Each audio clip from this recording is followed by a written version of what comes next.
Hi folks, this is all the fruit, and here I have some ancient olive trees near the city of Bordighera on the Italian Riviera. Well, it's a little bit gloomy today, but that's not the worst thing that can happen, because in early September it's still quite hot and sunny here usually.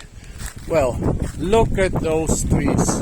I mean, ancient olive trees are not too rare in the Mediterranean, and still they are considered a great, well, how shall I say, they're a big deal in the Mediterranean. And those here, well, I wouldn't say those are as thick as they get, but it's very rare to see olive trees bigger and thicker than those. And this is only if you consider them to be two separate olive trees. This one would be maybe 1 meter 30, 1 meter 40 thick.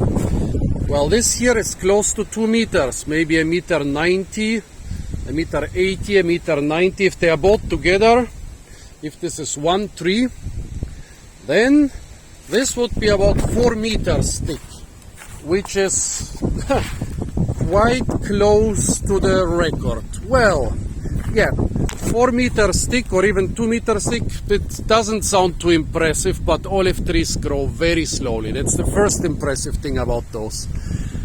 Those trees are definitely older than the Crusades, definitely twice as old as Columbus traveled to America, definitely at least 5 times older than the United States,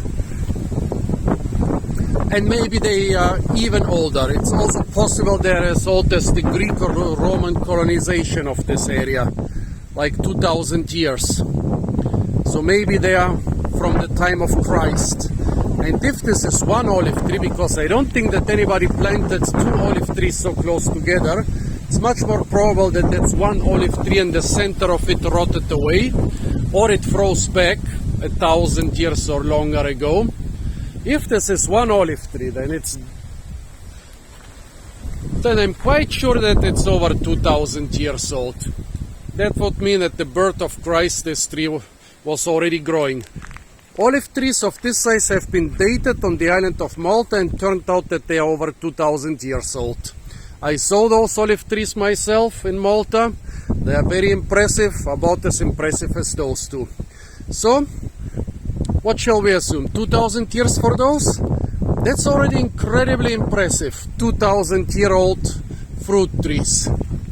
But it gets even more impressive, because Malta, or for example the areas with the biggest concentration of old olive trees I know in Puglia, they are very far south of here. Hundreds upon hundreds of miles south of here.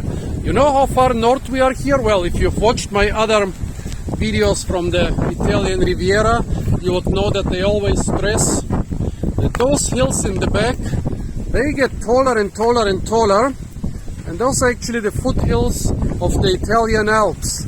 So you walk up those hills, you end up in snowy Switzerland at all the ski resorts and glaciers.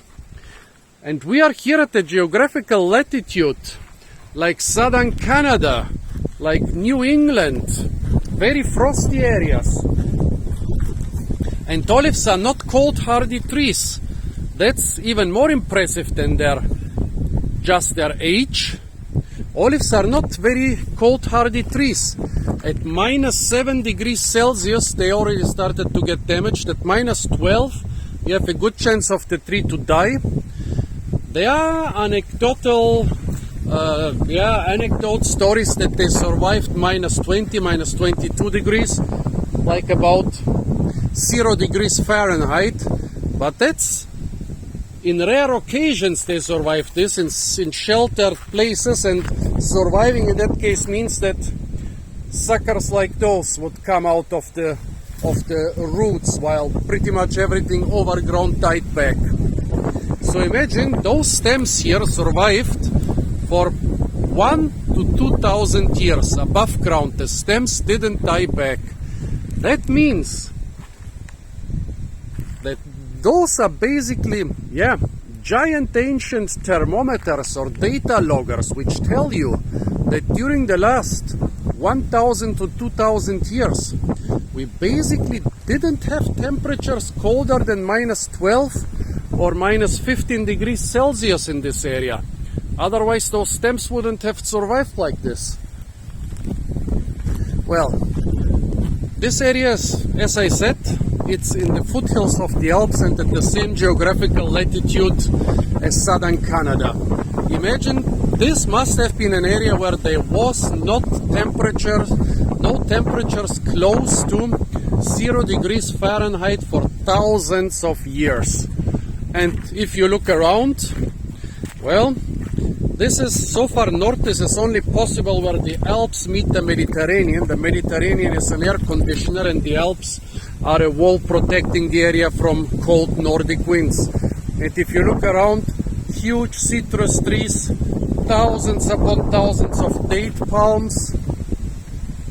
Well, what else? I don't see so much more from here, but when I walked here there was a lot of other stuff. Bananas growing here, edible bananas, very tasty bananas. Yeah, so a very mild area. And those olives, they are so impressive.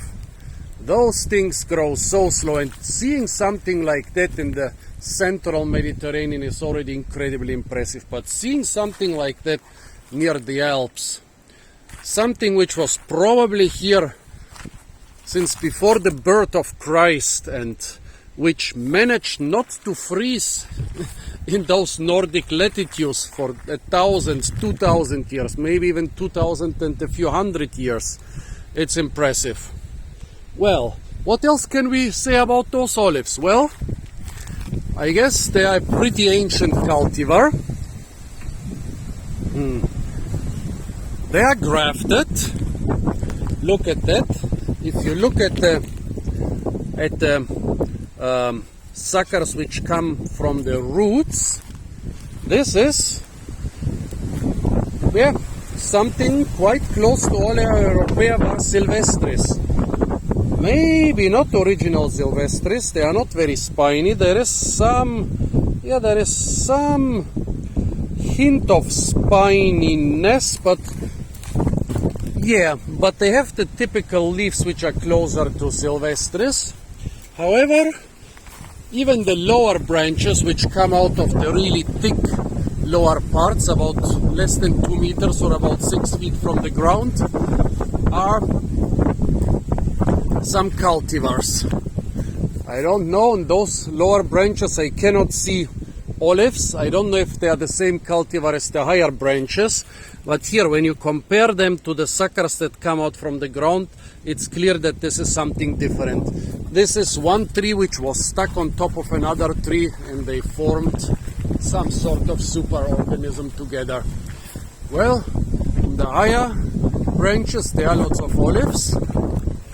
They look a bit shriveled up. They don't look very well to me. Look at those olives. They're a little bit shriveled up and look strange.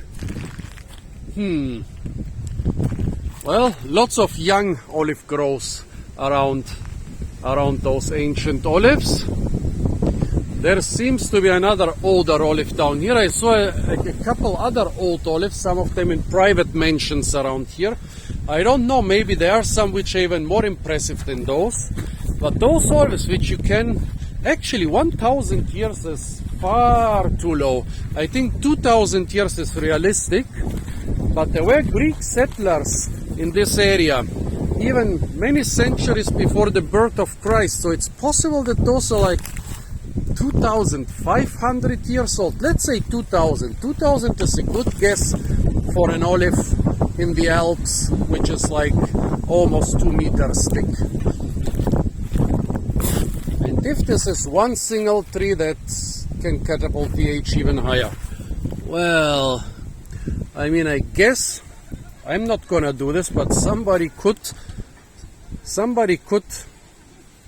basically file this part and polish this part of the olive, and then you could count rings, at least at a very thick dead branch of the olive. That would give you an idea, not how old it is, but at least how fast it grows here. But now I cannot see anything. There seem to be some rings, but they are much wider than the annual rings of the olive would be. So like here I see some growth, here, here, here, but in between there must be many, many more years. I'm really humbled and honored to be near such impressive old trees.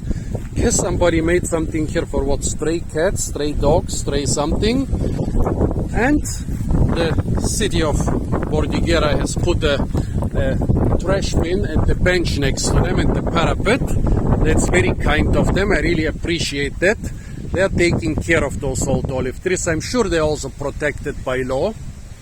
Yeah, those people, they were cutting them down for decades. Like, I know that in Puglia they cut down, what was it, 10,000 olive trees of that size for some steel factory, which never actually made any money in the decades since it was built.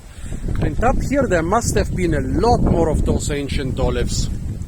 Yeah, a lot of people did not appreciate those olives. Actually, the British forced the Maltese to cut down tens of thousands of ancient olives on the island of Malta, and the ones which survived were just a teeny tiny garden with like 8 or 10 olive trees that survived. And those here, well, I think if I would walk around those slopes I might find a couple other old ones, but I'm really glad that I found them. I cannot say how much more impressive those olive trees are than, for example, an eucalyptus tree or a pine tree of that size, because those olives grow incredibly slow, and it's a miracle they can survive at such a northern latitude, the latitude of southern Canada, of cities like Toronto and Montreal and, well, like the US cities of Detroit or Chicago. So folks, yeah, I'm really glad I could show those ancient trees to you. I was looking for such ancient olive trees on the Riviera. Finally I found some. Stay tuned for a lot more fruit videos from the beautiful and subtropical Italian Riviera. And don't forget to like, share, comment and subscribe.